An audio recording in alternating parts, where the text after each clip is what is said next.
draft or how they want to run their game. Usually they picked a one mid heroes, which is yun yang si Pak, or they either go for Lina. Nag-go din naman sila ng Invoker if they wanna go on Invoker. Of course, kailangan na nilang kumuha ng medyo lumalaban na hero, which is they go for Troll, or nag-Ursa din sila, pero ito nga, wala na nga si Ursa sa game natin. And also, kahapon, nag-Bristleback din sila. So ito, binan na siya ng Fnatic. Sa side naman na ng Clutch Gamers, they banned itong si Crystal Maiden. And their side will be third picking itong si Shadow Fiend.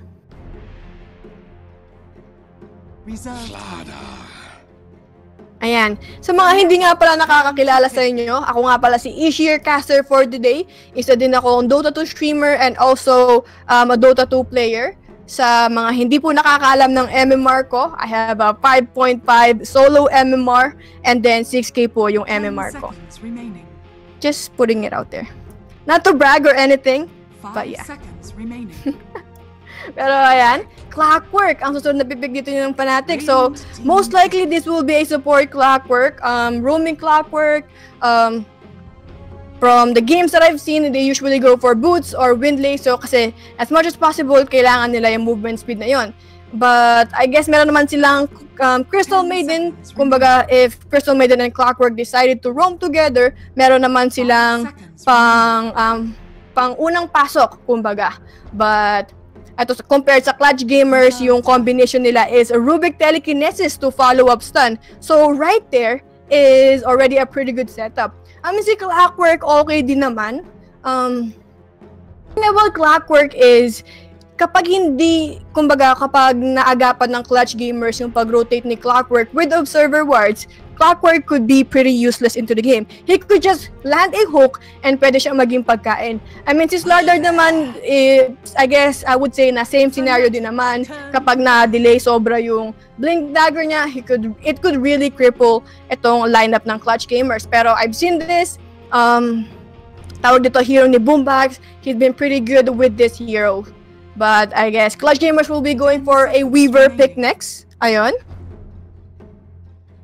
And a really good hero tandem kay Abaddon since they are boot. Just colors Bisaya. Boot daw, boot.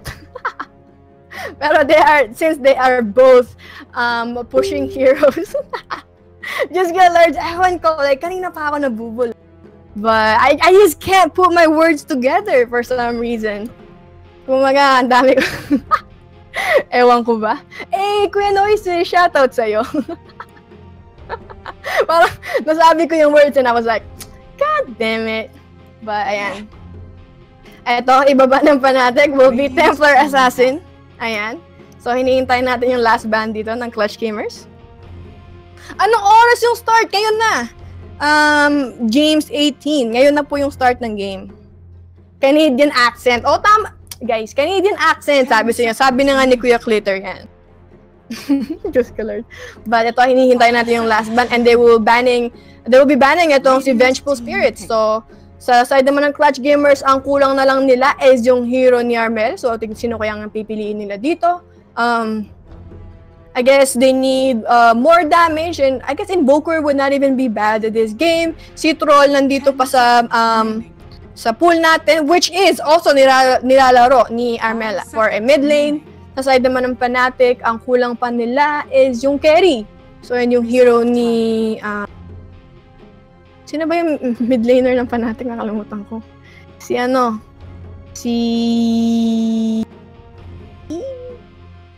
Si Miracle, Diyos ko Lord. Nakalimutan ko si Miracle. Sorry na. Yo, Ish J. Shoutout sa'yo, kuya. ¿Cómo estás? From Issue with Love. And Veno yan. Pwede naman. Pwede pa sila. If they wanna go on that heavy team fight early to mid game, hindi na masama yun. Pero depende yan, of course, sa desisyon na dito ni Fly Solo. Who do they wanna go for a Armel hero? Sino kaya dyan, guys? Ano sa tingin nyo? Queen of Pain. Pwede pa, si Queen of Pain. Ano ba, Kiwo ba? Kala ko Kuwapis siya sabi niya. But yeah, they could still pick Queen of Pain, a really good hero against a Shadow Fiend. Ang problema nga lang is, meron na silang Crystal Maiden. So, isang bite lang kay Queen of Pain and he can't blink out. Pero ito nga, like what I said, they will be going for Troll. Ayan. Natural hero ni, or kumbaga, go-to hero dito ni Armel. I think yesterday, ang ginawa nilang combination kay Troll is si Earthshaker. So, isang t-shirt lang ni Earthshaker, biblink ka na agad siya nito ni Troll, and automatic mabubura na agad sa mapa yung hero ng kalaban nila. I forgot kung sinong kalaban nila kahapon, but yeah. I think WG yata yun. And I think the other game, they went for an Earthshaker Ursa. So, I feel like yung combination ni Boombox and also ni Armel is sobrang lakas. I mean, at least sa mga games na napanood ko dito sa laro ng Clutch Gamers. So yan, tingnan natin yung hero dito ni Miracle. Kanina nag-blue na siya. Tingnan natin this time kung anong pipili niya.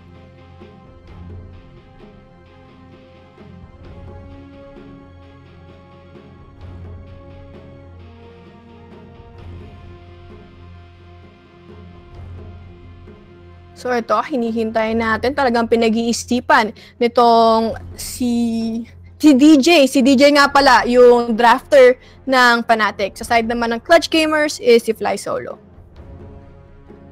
Naga na. Timberso. So magkikerry Timberso sila since I guess they have a Shadow Fiend for late game. So I guess that works out.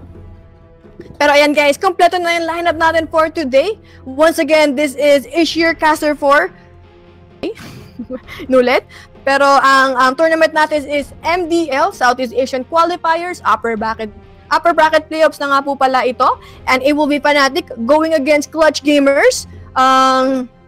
Game 1 natin, ang nanalo is Fnatic. Hopefully makabawi yung Clutch Gamers sa game 2 and we might possibly have a game 3. So tignan natin how will this work out. So ayan. Chill muna tayo dyan saglit, and habang nag-lock in at nag-strategize pa yung player, if you guys wanna join yung Facebook group ng Lupon, ay ng Wombo X Combo, that is Lupon ng Wombo X Combo. I-search nyo lang sa Facebook and automatically makikita nyo yun. So, yung group na yon is for everyone to get notified kung kailan magkakas yung Wombo X Combo, kung ano yung mga games na ikakas ng Wombo X Combo. And also, kung tawag dito, kung kulang kayo ng tao sa party MMR nyo, pwede kayong maghakot ng player doon. Since laging may tao doon sa Wombo X Combo, i-post nyo lang doon, and kapag may online tayo na moderator, as much as possible, i-approve agad nila yung post nyo. Ayun.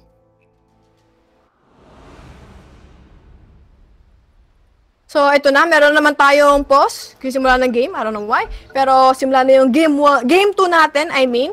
And pakilala natin lineup natin really quick. On the side of Clutch Gamers, si Fly Solo will be playing Rubik. Si Armel naman on Troll. Si Rapi on Abaddon. Si Gabby on Weaver. Tapos si Boombox naman on Slardar. Sa side naman ng Fnatic, si QO on Shadow Fiend. The Miracle on Timberso. Si DJ on Crystal Maiden. Febby naman on Warlock. And then, etong si Darkseer naman on your... si Ohio, ayun, si Ohio maglalaro ng Darkseer. Nakalimutan ko na naman yung pangalan niya. So, yung cameraman natin, yung nag-iisang Russian, si Kabliat. So, ayan. Mukhang nag-group up itong 4 na heroes ng, ito na nga, magi-smoke sila, and they want to contest itong rune ni Shadow Fiend, pero medyo malayo-layo. Oh wait, ni Shadow Fiend, pero malayo-layo pa siya. And masyadong maaga yata yung pag-smoke, and they're chilling. Pero syempre nakikita nila that Darkseer is here, so tingnan natin if they want to target him. Are they gonna wrap around? But guys, we gotta do this. Ito na si Fly Solo, nangunguna telekinesis. Ito na. Yung kinuha is yung Iron Shell. Ito na yung follow-up Slytherin Crush, and it looks like it will be a first blood secure on the side of Clutch Gamers, and of course malalasit yan, and binigay nila right away dito kay Troll since he is a mid laner on the side of Clutch Gamers, and syempre para makakuha nga naman siya ng early items niya and a little bit advantage dito sa laning phase nila ni QO on Shadow Fiend. A golden thread. So, ayan. Pero ito guys so I think one of the reason, hindi nga lang pinakita ng cameraman yun, hindi ko napansin, but one of the reasons why they pick itong Clockwork and Shadow Fiend combination is para early game pa lang, magkaroon na agad ng early levels itong si QO. Dahil nga, with those cog denies, kumbaga it counts as soul for Shadow Pain. So, kita nyo naman guys, only like 30 seconds into the game and meron agad 16 denies itong Shadow Pain ni QO. So yeah, dahil yun sa cogs ni Clockwork.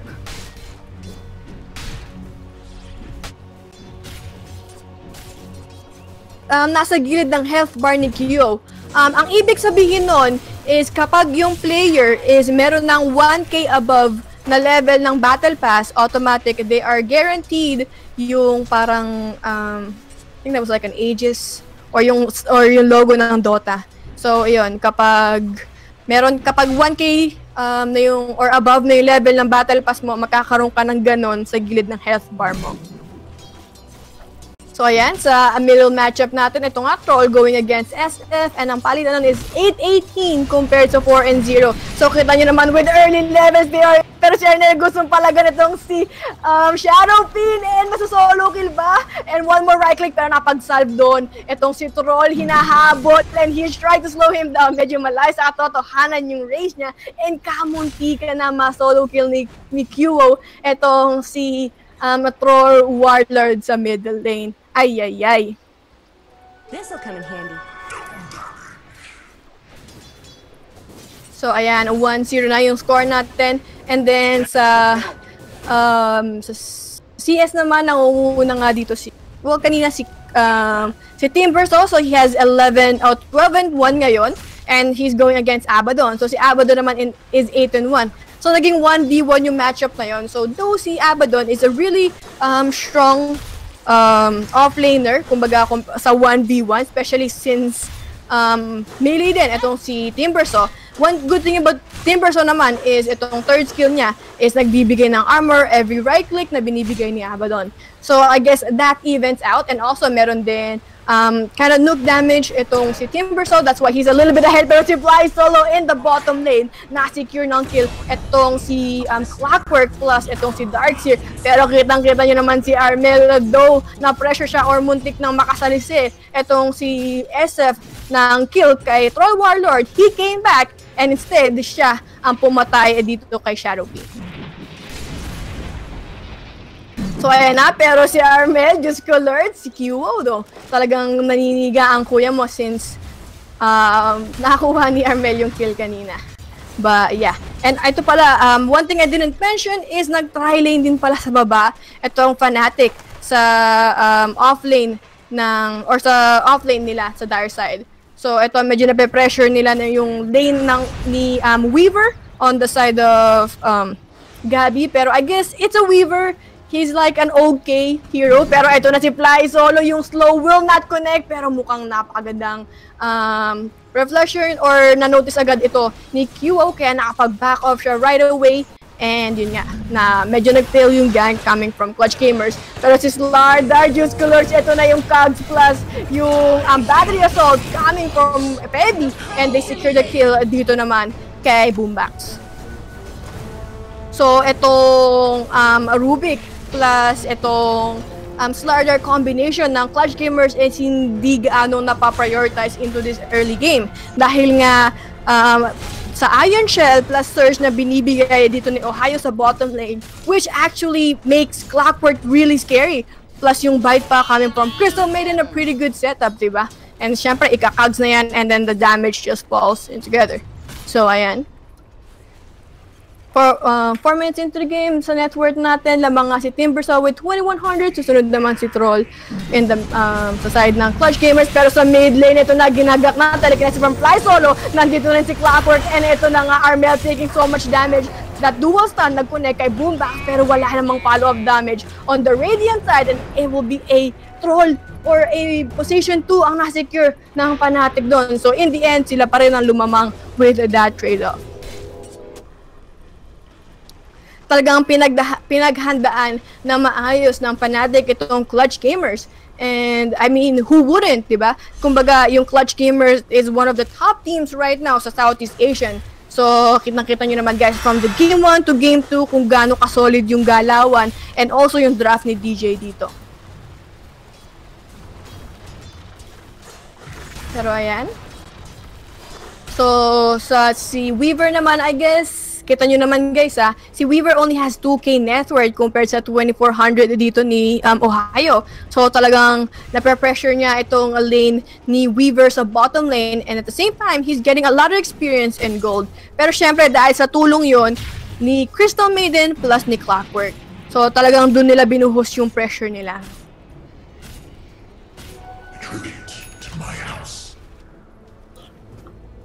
So ayan, looking at wards naman, merong one offensive ward malapit sa shrine sa top shrine ng Fnatic, itong Clutch Gamers, tapos sa bottom lane naman, just spotting yung location ni Darkseer.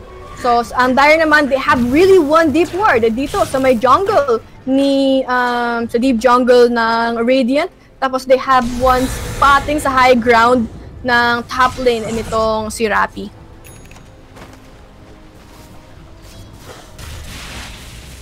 So, ang score natin guys is 2-3. Lamang yung Fnatic, yung Dire side. Radiant's top tower is under attack. So, kita nyo naman guys, habang tumatagal, mas sumasakit na itong damage and mas kumukunot na itong hero ni Miracle, which is si Timbersaw.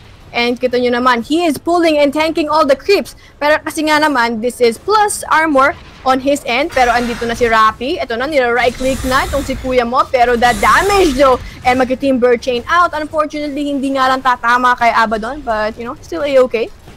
Sa bottom lane naman, still, pine-pressure pa rin ng tri-lane heroes ng Fnatic. Itong lane nga ni Weaver.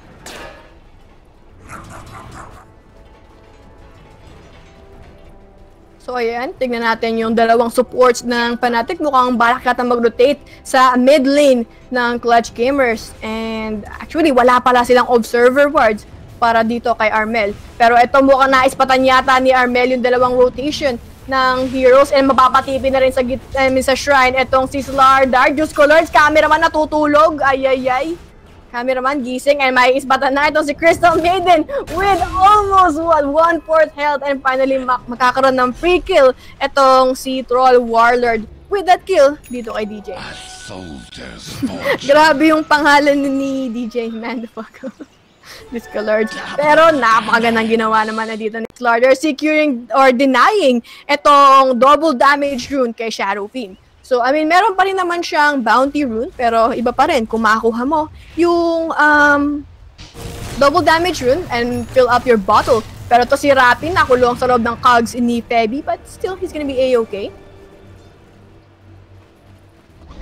So far, hindi pa nag-make na move, pero Shadow Fiend nag-rotate siya dito sa bottom lane. And tingnan natin kung nandun ba yung damage. QO, he's gonna dive. Itong magsusukuchi out ang kuya mo, hindi tatama yung dalawang rays from the Shadow Fiend. So, eto, si Slardar, he's really low. So, tingnan natin kung balak pa pumalagad dito ng Clutch Gamers. So, sa top lane naman, patuloy pa rin itong si Timbersaw mangharas and maglagay ng pressure sa lane nga naman ni Rappi.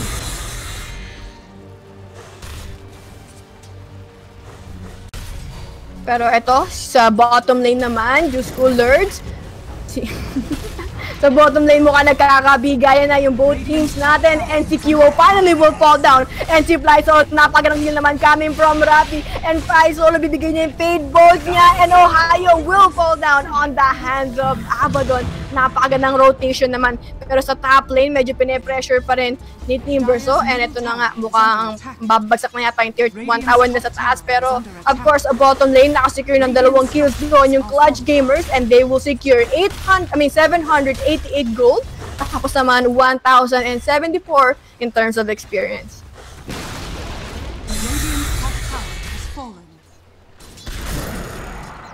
Nasim talaga. Medyo hindi niya yata gusto yung palagan ni QO. Bayan, 10 minutes into the game and na-secure na nga ng Fnatic yung tier 1 tower sa taas. And of course, that will put etong si Troll sa highest net worth natin. So nakasecure pala siya ng ilang gold from that engagement. And also, sa mid lane naman, pine-pressure na rin ng Clutch Gamers yung tier 1 tower nila sa gitna. Pero sa bottom lane, si Fly solo though, pero hindi na kukunin pa ni Darkseer itong kill kay Rubik. And also, mag-rotate na rin pala si Miracle on Timbersaw dito sa offlane ng Fnatic. So ayan, si Miracle. Tignan nyo guys ha, talagang this Timbersaw. I mean, automatic naman yun since yun naman talaga, bakit pinili nila tong hero na to is a really good early to mid game. And syempre, yung dalawang supports din ng Fnatic was one of the reason kaya talagang nape-pressure ni Miracle yung lane ni Abaddon kanina. And mukhang kita nyo naman guys, walang magawa ang Clutch Gamers dito sa combination ng Fnatic with this Iron Shell plus Surge, and yung tankiness lang ni Miracle alone as a Timbersaw is putting so much trouble para sa Clutch Gamers. So ayan na, and also that is giving a lot of space para naman kay Shadowfiend. Kita nyo, he's just trying to clear the way with a couple of rays, tapos mag-jungle na siya right away. I mean, kalungkutan nga lang since nakuha or namatay siya kanina, pero yung hook nag-connect dito kay Ratty, and ito binigyan ni Apotek, and also yung borrowed time, pero si Miracle binabody block ang kuya mo. Nandito na yung Swarm coming from Weaver, yung backroom wall binigay na rin, and Ratty is gonna try to turn it around. Pero si Miracle still strong and healthy from this engagement. Considering cash binigay dito kay Ohio. And then si Gabby will time-lapse out from that frostbite. Pero joke lang, Juice Cooler, si Darkseer biglang nawala sa mapa. And instead, 5 heroes on the side of Clash Gamers is trying to kill. And Fly solo, makukuha niya yung kill doon dito kay Miracle. Though they did secure yung tier 1 tower sa baba, malaki-laking net worth naman ang na-secure ng Clutch Gamers since nakuha nila etong si Timbersaw plus si Darkseer.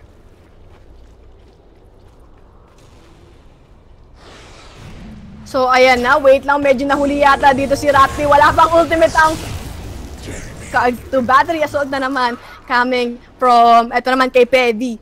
So, nag-rotate na rin pala si Shadowfiend doon to secure a kill for his team.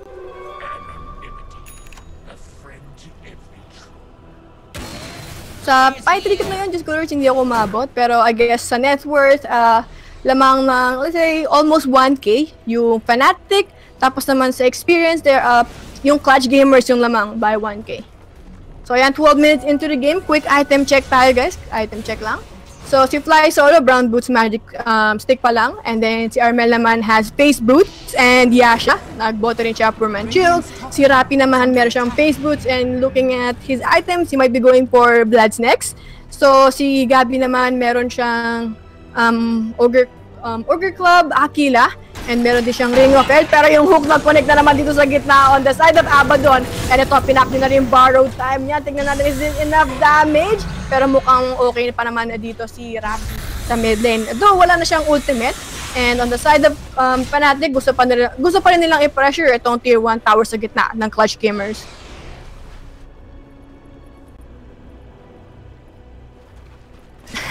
Sabi ni Kuya, mamaya mag-aasim na naman si Gabi. Pwede nang isahog sa sinigang. Isama mo na yung Fnatic kasi Diyos ko, Lord. Mukhang maasim ka rin ako yan. Pero ayan, so sa bottom lane, this Diyos ko, Lord, nag-bash lord dito si Armel, and then si Kiwo trying to run for his life. Napatipid ulit si Clockwork sa bottom lane, pero huli ng lahat para mailigtas niya pa itong si Shadowfiend with that gang coming from Armel. And once again, nakasecure na naman na siya ng kill, pero si Baby, nandito ako para sa'yo bro, ipaghihiganti kita. And it looks like nandito battery assault, and si Clockwork, makukuha niya yung kill doon kay Troll Warlord. Nicely done, or nice rotation on the side of Baby, and instead, naging 1-for-1 ang palitan doon. So, ayan. 372 ang nakakuha doon ni Clockwork, and 651 naman in terms of experience since it is a solo kill. So, looking at vision naman, kitang-kita nyo naman yung halos lahat ng vision ng Clutch Gamers is on the top side ng Fnatic. Pero wait lang, talagang si Miracle gustong kunin itong tier 1 tower sa gitna ng Clutch Gamers. I guess, since wala na, pero wait lang sa top lane, ispatan nila si Ohio. Kalungkutan nga lang na hindi natagpuan yun ni Fly solo. So yun nga, gusto talagang kunin ni Miracle itong tier 1 tower sa gitna since wala lang tier 2 tower sa taas and then sa bottom lane and automatic with all the tier 1 towers gone, kayang-kaya na or mas madali na ma-invade ng Fnatic yung jungle ng Clutch Gamers. Middle tower has fallen.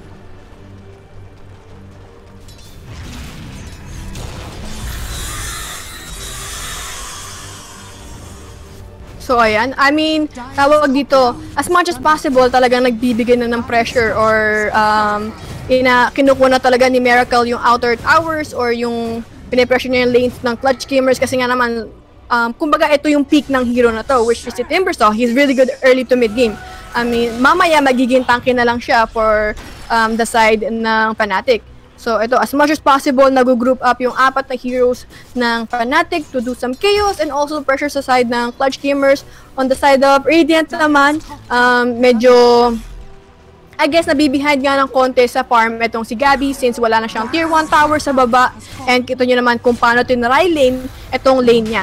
So ito na nga, mukhang magro-rush na itong Fnatic. And tingnan natin kung meron bang pang-contest itong Clutch Gamers. So si Slar, meron na pala siyang Blink Dagger. So ayan, tingnan natin kung papalagan ba nila itong pero sa bottom lane, nakasecure na naman ng free kill itong si RL. Diyos ko Lord, sama ng kuya mo. Pero I guess that is space created para naman sa Clutch Gamers. Pero Diyos ko Lord, si Feby though coming back with a follow-up kill dito naman kay Fly Solo. And ito na nga si DJ showing up. Andito na yung Frostbite. And ang potik mo kung maiispatan nila pero win ng lahat. And makukuha na nga ni Sharupin yung Aegis of Immortal. Ipapop na rin dito ni Rappi yung kanyang borrowed time. Ito na, nakakite na ang kuya mo si Slider with that 2-man Slinging Crush. And wait lang, he is running really low so wala siyang pang follow-up doon. And si Gabby even joined this engagement. So I guess si Abaddon pa rin ang nasecure doon ng Clutch Gamers. So sa fight recap na yun, nakakuha sila ng 451 gold. Tapos naman 1,300 in terms of experience. So, since naka-QO nga yung Aegis of Immortal, syempre, kukunin na nila or pressure na rin nila itong tier 2 tower sa gitna ng Clutch Gamers. And knowing na Abaddon is still dead, kaya mukhang they're gonna have to wait lang, nagtitipi na dito si Rappi. Wala pang ultimate yan, it's gonna be up in 10 seconds, so kailangan muna niya mag-chill for now. Pero yung damage ni QO is there on the side of Shadowpin. Ito na yung Slithering Crash off, nagdalawang isip ang kuya mo. And ito na, masisecure na nga. Oh wait, na-deny ba? Hindi pala nila deny. Pero yun, na-secure pa rin ng Fnatic yung tier 2 tower sa gitna. And si Fly Solo, medyo sumisigan yung Slithering Crash, binigay dito kay Timber. So, and the 3-man vacuum will just alert and Miracle will survive from that damage and Slardar will fall down. And dito na si Q1 trying to chase yung battery at Solo doing so much damage dito kay Armel. It looks like siya ang susunod na mga Fly Solo will steal itong hook ni Clockwork and he will hook out of that danger. So, naging 2 for 2 nga ang palitan doon. And with this Lardar and Troll, Warlord dead, kayang-kaya pa nilang i-pressure or kumbaga bigyan pa ng damage yung tier 3 tower sa gitna ng Clutch Gamers.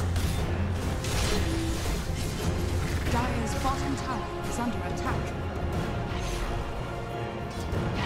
So, ito, mukhang hindi na ipaversu pa ng Fnatic yung high ground ng and instead magpaparm mula si Sharupin dito sa bottom lane. So 19 minutes into the game, yung item check tayo. So si Fly Solo meron siyang Arcane Boots, si Armel meron siyang SNY pa and also Ogre Club, maybe going for BKB next. Si Abaddon naman buo na tong Vladimir's niya and meron siyang Chainmail. Going for Solar Crest next. Ayan, may medallion na siya.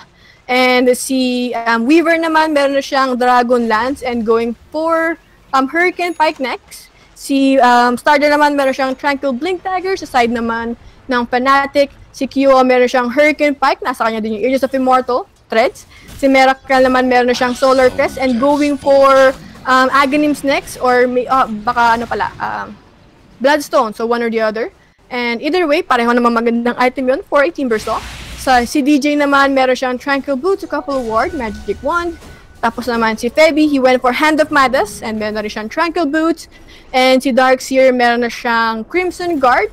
And mukhang he's going for Mechanism next. Pero casual buckler muna for now. And Brown Boots. So ayan, nakasecure na naman ng kill itong Fnatic sa mid lane. And nakakuha nga nila doon si Rappi on Abaddon. So tignan natin kung balak ba nila mag high ground. Pero mukhang magsisettle muna sila for a tier 2 tower dito sa bottom lane. And ayan.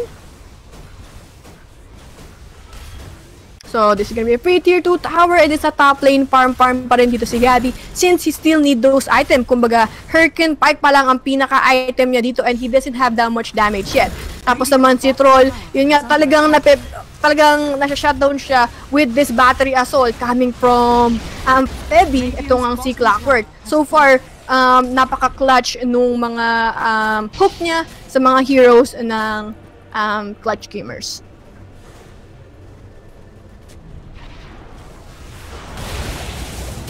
So ayan, telekinesis on Timbersaw pero there is a force tap and ito na nga yung hook and mukhang taking so much damage. Pinap na rin yung stick niya pero si Kyo trabaho lang dito sa Troll Warlord and napaga ng hook. Vacuum Ball pinigay na and 2 heroes will fall down. Nag-rekim na rin dito si Shadowpin on the other side. Yung ultimate ni DJ is nandun na rin and there's nobody canceling that out. And kita nyo naman, si Gabby is trying to defend. Plus, etong si Rappi trying to defend itong high ground nila sa bottom lane. I don't know kung paano nila gagawin to. Knowing na wala din silang pang clear ng waves. And kita nyo, nira-right click lang ni Rappi isa-isa. And also ni Weaver, itong creeps ng Fnatic.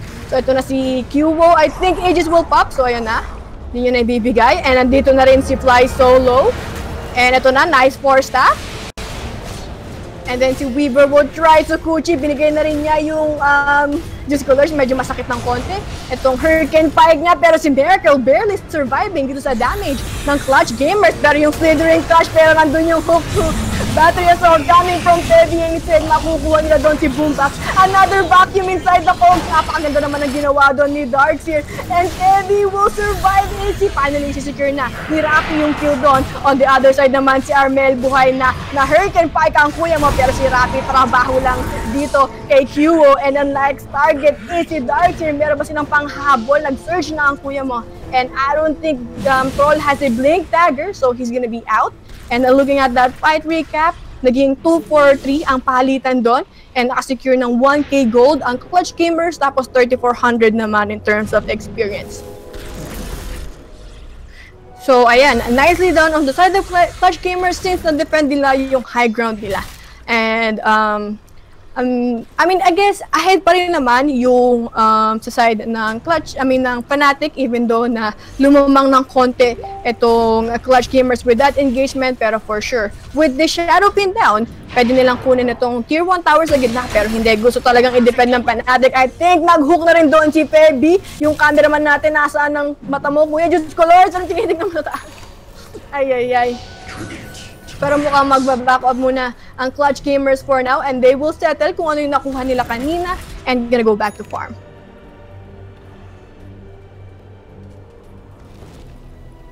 So ayan guys, sarado na nga pala yung game winner natin pero Shadowpin nais pa ni Fly Solo. Andito na yung telekinesis and Fateful still holding on to it. Andito na rin si Rappi and it's like Qwo will fall down. And madadamay pa yata itong si Ohio on Darkseer. Pero merong surge ang kuya mo and napagandang 3-man vacuum mo. And gusto talagang palaga ng Fnatic even though wala na si Qwo in this engagement. Nag-pop rin ng Borrow Tan and DJ is using his ultimate. And finally, wala pang namamatay on the side of Clutch Gamers. Nandun yung bite pero walang detection. Yung Fnatic telekinesis dito kay DJ. Si Troll, si Armel nandito nag-arrive na rin from this engagement.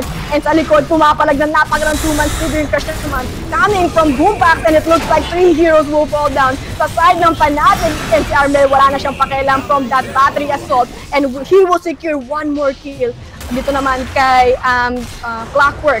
So si Miracle na lang ang natitira on the side of Fnatic. Tignan natin. I just colored si Rappi. Bigla nawala sa mapa. Na-underestimate niya yata yung damage. Nandito na yung telekinesis coming from Fly Solo. Yung Slithering Crush, binigay na rin. Pero sobrang kunat ni Timber. So, just colored. Binigay na dyan na rin yung amplified damage. Lahat-lahat. And mag-suicide lang. Itong si Miracle. Nag-TV na rin dito si Shadowpin. He arrived on the scene. Pero mukhang huli na yata ang kuya mo. And he doesn't have any hold para ma-secure yung kill dito kay Slardar. So, ayan, looking at that fight recap, na team fight pala. I guess, since na-pick off nila na maaga si Shadowpin, it was a 5-4-2 ang palitan doon, and Clutch Gamer secured ay 1900 gold, 5500 naman sa experience. So sa net worth na yon, ayan, bumagsak ng konti yung ekonomiya ng Fnatic.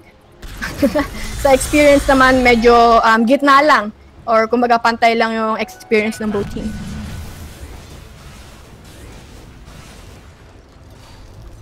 So kitang-kita nyo naman guys kung gaano kadikit yung laban natin ngayon. 15-15 yung score natin.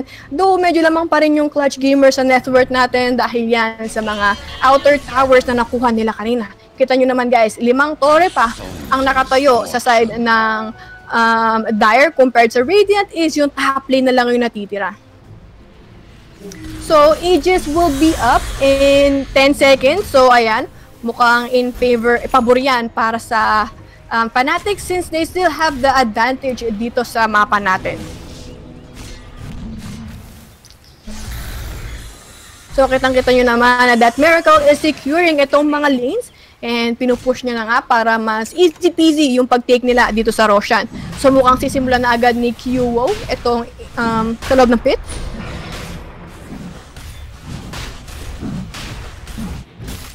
And mukhang wala yata, yes, I think naispatan niya yata yun ng Clutch Gamers, I'm not 100% sure.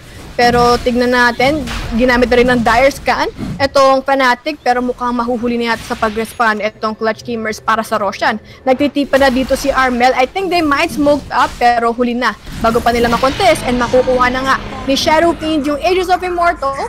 And ayan, tinayman na rin ini Boombox. Ate Ishi, kakas mo ba yung Clutch Gamers versus Faceless? I believe si Kuya Alo and si Kuya Pao magkakasyata nun. So ayan, dahil na kay Shadow Fiend yung Aegis of Immortal, kukunin na nila yung nag-iisang outer tower na Clutch Gamers, which is itong tier 2 tower sa taas. So ayan, 27 minutes into the game and ang top net worth natin is si Shadow Fiend, susunod naman si Armel on Troll, tapos naman si Timbersaw, tapos si Weaver, then si Ohio, and then si Rapi. So mukhang hindi pa yata nagtitipi dito si Gabi sa top lane and si QO doing some damage dito sa tier 3 tower. And then si Rabi na ikipag-right click ka na dito kay Miracle pero grabe yung damage from that Timber chain. So ito, tingnan natin, binigyan ng Glaive of Fortification na dito na yung Slithering Crush, pero wala pang follow-up. Medyo nag-aalangan sila ng konti, position na maayos itong Clutch Gamers, pero yung borrow time, grabe yung damage.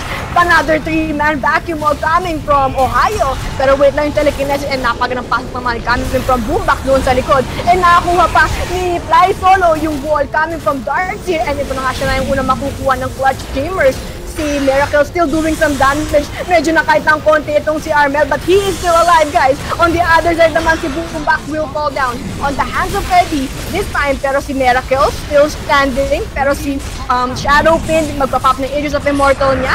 And then si Rapid just cleared that damage, though. He will burst itong si Timbersaw and telekinesis plus follow-up fable coming from Fly Solo. Ay, ang kuya mo. Layo yung force stab doon ni Shadow Fiend, but I guess that would be okay, and instead Fly Solo will be securing that kill dito kay QO, and it will be a team wipe with an Aegis of Immortal on the side of Clutch Gamers. And kita nyo naman with that engagement, ang nakuhang gold ng Clutch Gamers is 3,200, tapos 8,100 naman in terms of experience. Sa graph natin, lamang yung Fnatic or bumabalik na sa Clutch Gamers yung team net worth, tapos naman sa experience din lamang na yung Clutch Gamers. So with that kill, Clutch Gamers is coming back into this game, and kita nyo naman kukunin na rin nila itong tier 2 tower sa gitna ng Fnatic. So in the end, they still defended yung high ground nila. Not only defended, nakasecure pa sila ng team wipe doon. So kumbaga slowly but surely, Clutch Gamers is going back into this game.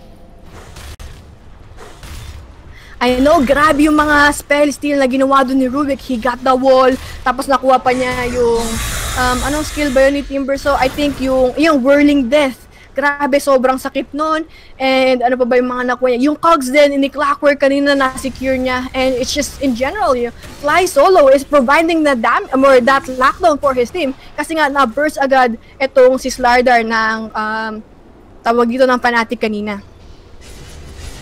May nag-buyback ba sa Clutch Gamers?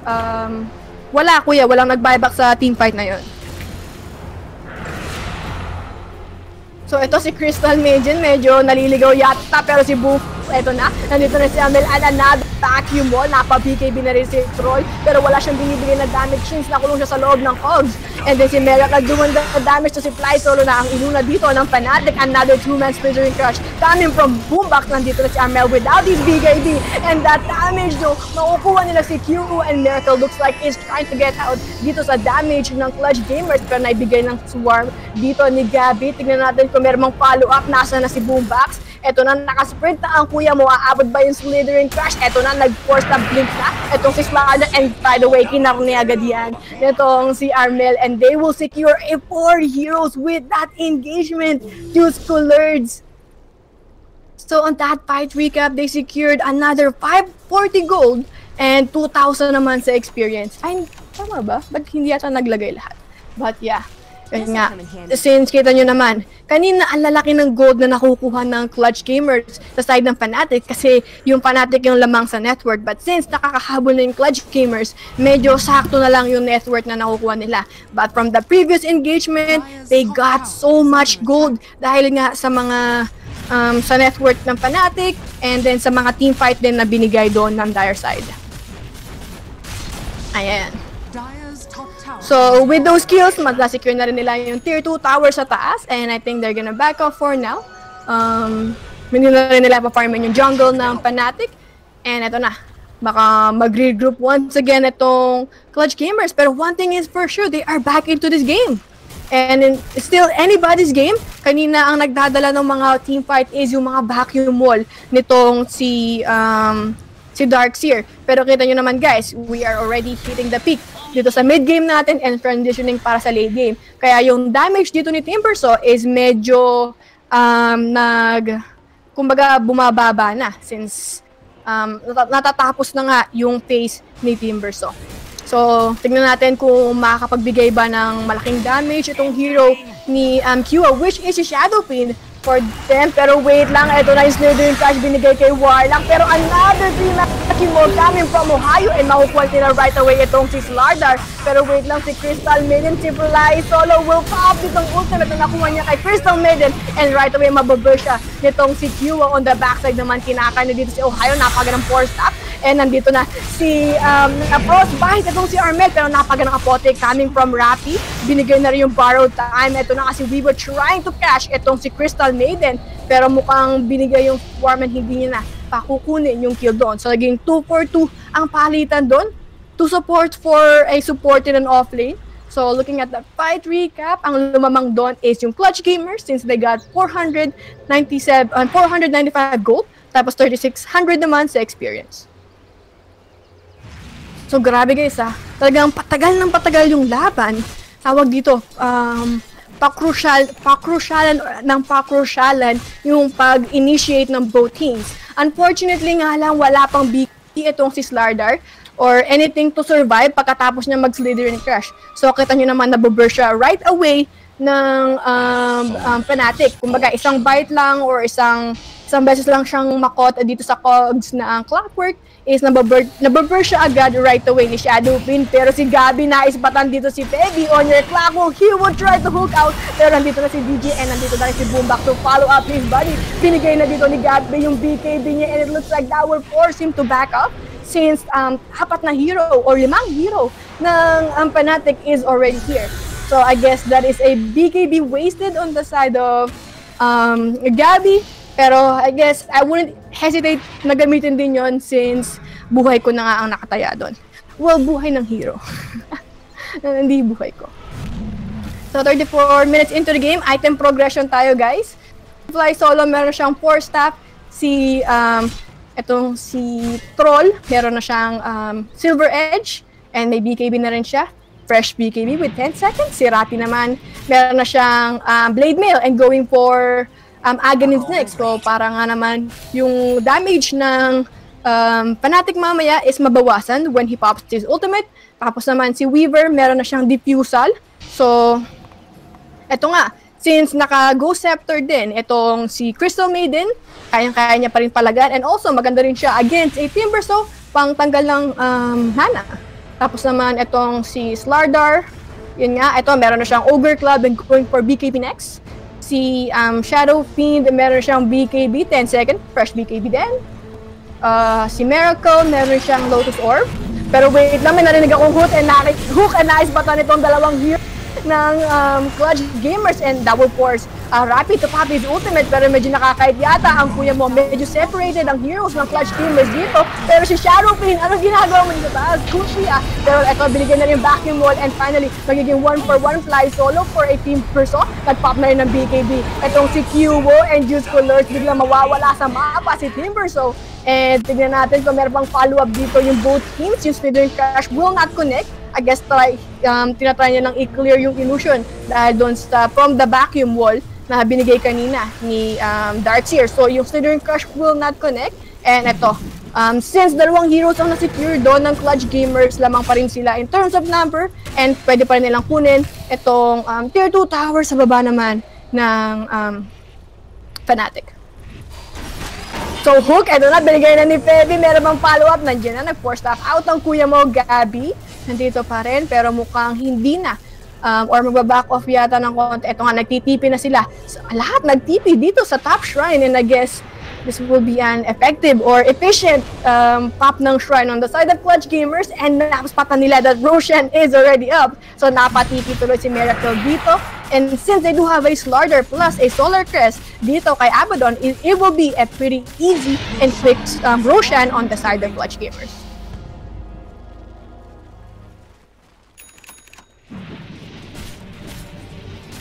So ayan, ang nakakuha ng Aegis of Immortal ay si Armel. Ito nga kay Troll. So 28-20 ang score natin dito. Still anybody's game. Kagandahan ng initiation from both teams. Sino kaya ang unang makaka-burst ng isang hero. And that will determine kung saan mag-go yung pace ng game. Pero so far, it is kinda a Clutch Gamer pace right now. Kasi nga, nasa kanila yung Aegis of Immortal. So yeah.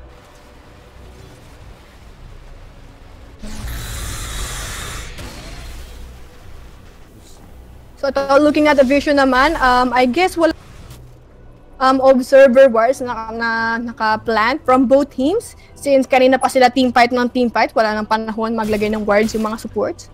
Pero tingnan natin. So far, both teams hindi nila alam kung nasaan yung location ng isa't isa. I think naispatan yun kayo ng observer wards na actually no, they don't have any vision on anybody. So, tingnan natin kung anong next move ng both teams dito. Pukang Clutch Gamers will settle for a tier 2 tower dito sa baba ng Fnatic, since they still have the Aegis of Immortal, so kayang-kaya pa rin nilang still went straight sa gitna.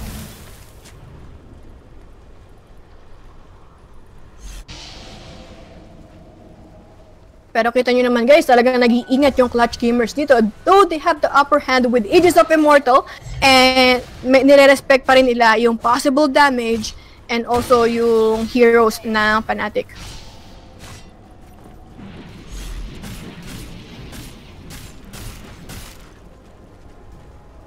I don't think kung binago na yon, but pero wait lang, sa bottom lane medyo sumisiga dito, and he will use, eto na yung Slithering Crash.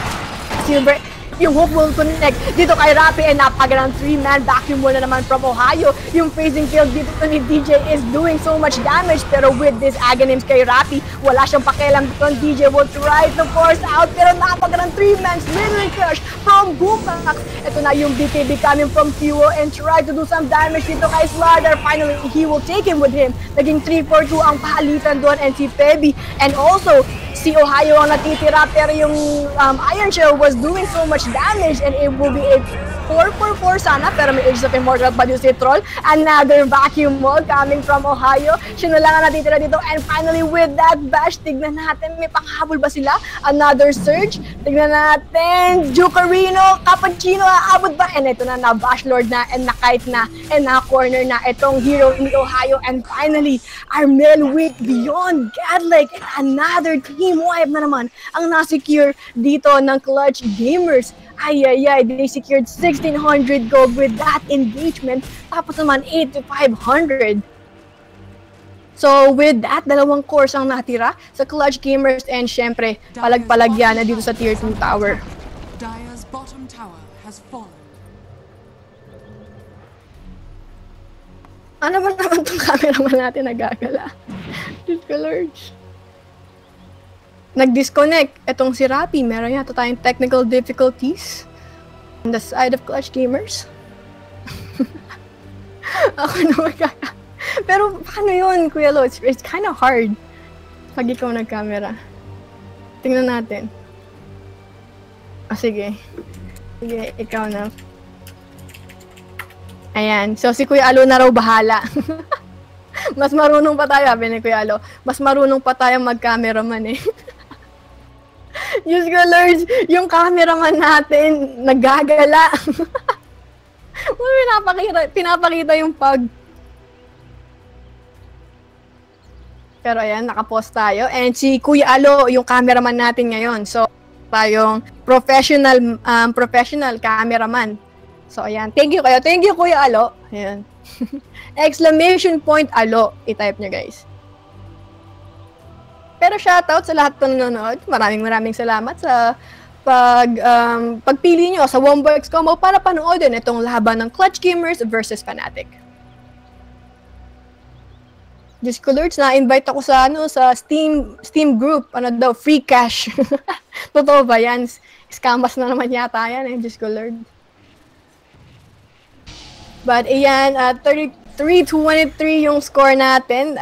Looking at that fight recap, sa Network Craft natin, ang lamang ng Clutch Gamers is almost 5K sa Network, so hindi naman ganoon din kalayo, pero sa experience lamang na lamang sila with almost 20K. So kita nyo naman, lamang pa rin dito si Armel, kahit anong mangyayari pa rin si Troll sa network natin. Susunod dito si Shadowfiend and then si Weaver. Pero guys, grabe yung mga engagement na yun ha. Ang ganda nung pinapakita dito ni Ohio, and then si Rapi talagang sobrang nagiging tanky na siya on the side of Clutch Gamer. Since si Miracle nga medyo nagpo-fall off na dahil meron na nga ring Silver Edge itong si Troll. Kaya hindi na ganun kahunat itong si Timbers o sa mga team fights natin. And that's why nababurst siya right away ng Clutch Gamers.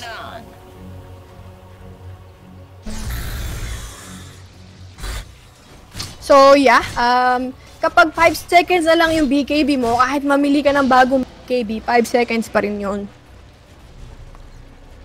So, yun nga, tawag dito, what was I gonna say? I forgot. Pero mukhang ipipressure na ng Clutch Gamers itong mid lane ng Fnatic, and that will force Fnatic para mag-rotate dito sa high ground nila. Though yung bottom lane ng Clutch Gamers is pushing in. So ayan, kita nyo naman guys yung damage ni Troll dito with his ultimate plus yung aura pa. Pero sa bottom lane nagkakabigay na si Fly Solo Kuya. And yung telekinesis though, si Boombox will try to blink out, and tignan natin kung may mahuhuli pa itong Fnatic. So I guess magbaback off muna yung hook. Diyos ko Lord, na black yata. And ito na nga si Miracle will try to clear the waves, and magbaback off na nga yung Clutch Gamers doon since na-pick off nila ng isang mabilis si Fly Solo.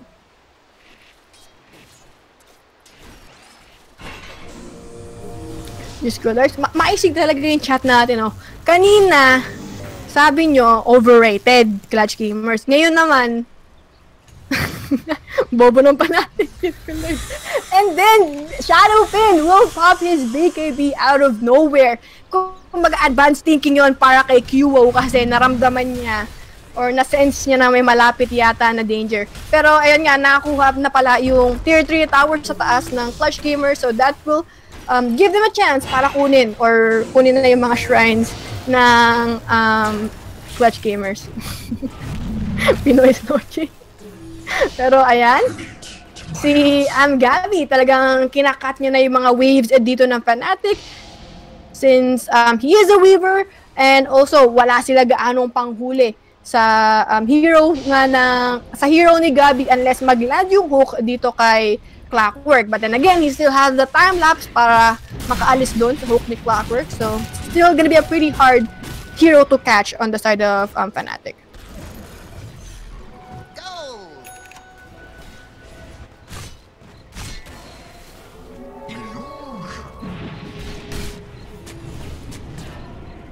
So by the way, this is Miracle with an E.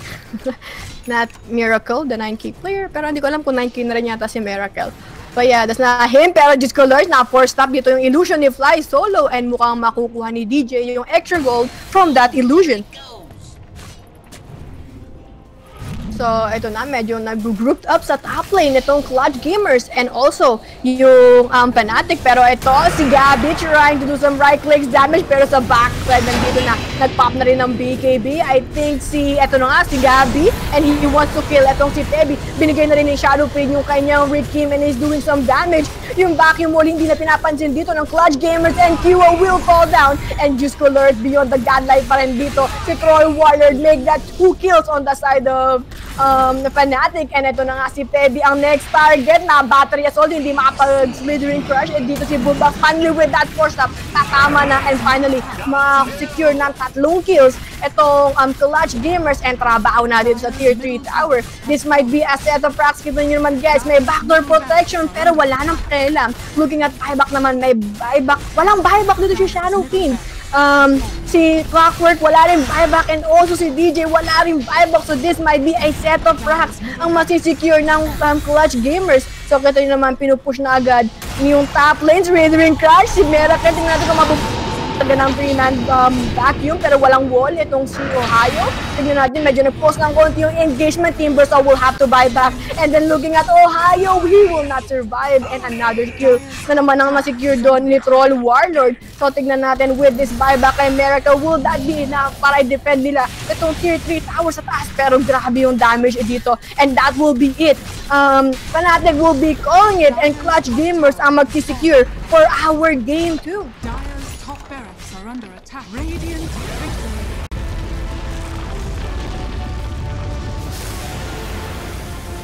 Ay, grabe yung labanan na to. Like on the first early to mid game, it was a Fnatic game. Tapos right away, Clutch Gamers come back at it. And kitang-kita nyo naman guys, kanina si Rappi napipick off lang dito ni Teddy. But once it went to the late game, well, with when nakuha na ni Troll yung silver edge niya, medyo nawala na yung impact ni Timbersaw. And then si Feby din with the BKB on the side of Clutch Gamers, hindi na rin siya ganun kasakit at iniinda ng Clutch Gamers. So ayun na nga, na-secure na ng Clutch Gamers yung game 2 natin. So that means meron pa tayong game 3. Don't go anywhere. We are still going to